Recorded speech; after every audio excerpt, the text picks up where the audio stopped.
questions about it the entire week, and he wanted to know why you were screaming because he'd never seen any emotion in you. And I was trying to tell him you're an alien, and he asked a million questions about that too. But anyway, why did you scream when your eggs were destroyed? Are they your babies too, or is it Lisa, and why is she more significant than the others? Right. Good question.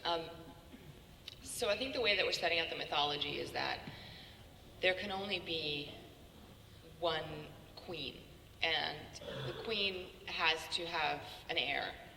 And in the life cycle of a V, there's only a certain amount of time where you're fertile and you can lay eggs. So she is my last. She's the one that I've geared up to be the next queen. And when an army, when I figure that I need an army, I decide that I need to lay eggs, and so that's what I do. And they're I guess my babies in the sense, as who knows how many other batches of eggs Anna has had throughout her life, probably a lot. So there's a lot of V's that are probably her kid, but Lisa is special because she has to be bred with a special other V in order to be queen material. So she's a separate whole other thing. And I know that we don't have human emotion, but being that I'm taking a lifetime to rear her up to be a queen, it's a big deal. And the V soldiers are a big deal because I need them for my army. So what the interesting dynamic here is, she's been living among humans now for a while. We established that we've been here, not like we say that we've just arrived, we've been here for a few years. So the question with what happened is she felt human emotion. She felt something that she should not have been feeling. With the destruction of her eggs, it became like the destruction of her children. And that is something that a V doesn't normally have, that attachment, that mother-daughter attachment, mother-son attachment. So that is the flip of things on the show, is what's going to happen. Is she going to continue to feel emotion? Does that interrupt her plans? Or can she get it under control and realize that she shouldn't have been feeling that? So now you can tell your 3-year-old all of that. Good luck. I have a comment and a question. First, I'm sorry I couldn't make it to the Firefly guest extravaganza. I heard it was kind of crowded. Okay. You missed a great time. I heard it was great. And I wanted to thank you because I left science fiction for a long time, but Firefly came around and that made it fun again. Thanks. The question I had was, when you were first starting out as an actor, what were the roles that you imagined you really wanted to play? You alluded to your top 5 that you have now. Were there roles, characters you wanted to play when you were first starting out? Yes, a lot. I've always wanted to play Juliet. I still haven't. I've done it at a reading at Joss's house, but I haven't actually gotten to perform it to the public. I always wanted to play Nina in The Seagull, and I got to do that 2 years ago. That was really satisfying. What else? I really want to play... I want to do like an epic piece, like a really big period piece, like a Dangerous Liaisons type thing. That would be really fun for me. And a role like Anna actually has always been something that has intrigued me, which is this sort of otherworldly, very strong female character in a whatever genre, but something that was sort of godlike in a way, and that's a really fun thing. And I guess on the flip side of that, I would also love to play a really vulnerable, girly, bubbly kind of character. Hi, Morena. Hi. Thank you very much for not canceling on us because everybody else from V canceled. And Oh no, not at all.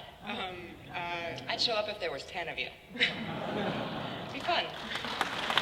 I mean, it might be a little boring, but... Can you please make sure that Elizabeth Mitchell comes next year? Oh, yes. They were all so bummed out that they couldn't come. Our schedule is a little bit crazy, and they change it on us very last minute, and that's what happened, which is why Joel and Laura couldn't make it. What happens is we end up getting a location a different day than we expected to get it, and so then the schedule totally flip-flops, and I got lucky. I actually have a question about not any of your sci-fi work, which is, I apologize, but I really loved you in that New York Times Magazine Tea Takes. Oh, cool. Yeah, so was that improv? Thank you for saying that. That's really cool. It's actually one of my favorite things too. Everybody should watch this, seriously. Yeah, it's a New York Times thing called Tea Takes, and you can find it online now. I was at the Sundance Film Festival, not really doing much. I was there with the film and, you know, doing like everybody else, wandering that city, like trying to get into films and not being able to because it's so crowded. And a friend of a friend was doing this project for New York Times where they were just making use of all the actors who were there and just doing these weird little vignettes called Tea Takes. And it was all set in one hotel, and it was just like different hotel rooms and what was going on in people's lives. It was mostly improv. I walked in, the director, Brody, was just like, okay, so you're a woman with OCD and you're getting ready for a date. Go. I was like, okay, cool. So I brought, and he said, bring a prop with you before he told me what the story was. So the only thing I had in the condo I was staying at that I could think to bring was a timer, a kitchen timer.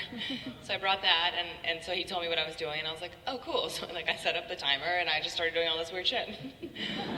It was really, really fun, and it was just, you know, like 2 hours out of my day, and it's like one of my favorite things that I've done, actually. Just really, really fun to play. Thank you very much. Thanks. Hi, I'm back. Hi, welcome. I have some questions from a more scientific standpoint. Okay, go. It seems like the bees are almost a hive mind, and you're the queen. And the thing I would say they're closest to are probably ants. Mm-hmm.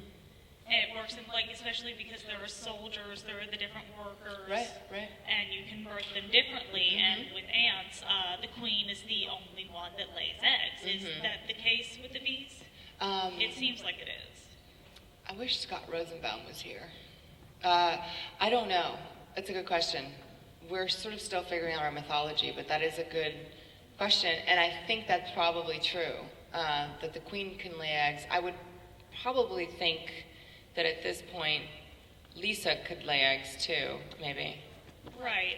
With any sort of hive creature, Yeah. the queen is almost a different species, and the Yeah. air is a different species as Yeah. well. That sounds right. I'll go with that. Okay, I just didn't know if you had any more indication. I don't. I than mean, we this is, I guess, the part of like doing a TV show is you find things out as you go along, and there's obviously the original show. We could take all the mythology from there, but we're sort of doing our own thing, and things have to be updated. So I don't know. I think it's going to be really interesting to see what the whole mythology ends up being, and we just started to solidify some things that if I gave away right now would make the next season really boring for you. So I'm not. But there is more mythology coming up. But yeah, little like things like that, I think they have to kind of figure out as they go along, because if they establish something and then they can't make it part of a story, they have to change it. So they solidify it as they write the episodes. We've also seen that the soldiers are noticeably different from the other bees. Even in their human forms, I'm sure their natural forms are as well.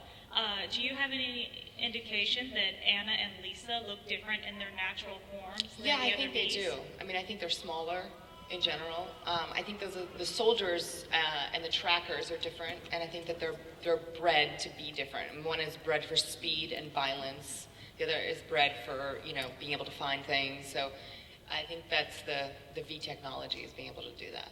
Okay, I'm very excited to see what Anna and Lisa look like in their true forms. I'm sure it'll be very cool. We're cute and cuddly.